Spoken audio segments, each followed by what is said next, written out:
İlk önce sizleri salamlayıram, hoş geldiniz bizim mekana. Bildiğiniz kimi Mingəçevirdə yaşayan Müşfiq müəllim, onun xanımı Nigar müəllimə öz qrupları ilə Ümrə ziyarətinə getmişdilər.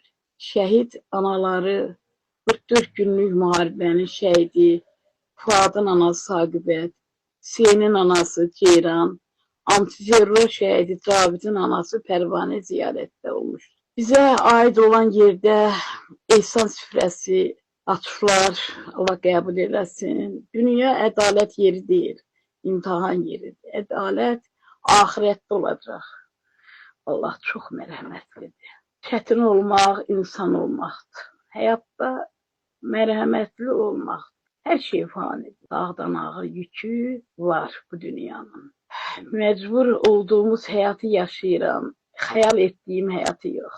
Tənhayam, amma gücsüz deyiləm. Çünki Allah mənimlə. Qar deyiləm, gün çıxanda əriyəm. Çalışıram, yıxıldıqca yeriyəm. Balalarımızın dalınca ürəyimiz qaçır. Səbir və adət yağdır. Ya Rəbbimiz, biz şəhid ailələrinin, nəfsimizin və şeytanın şərindən qoru bizləri.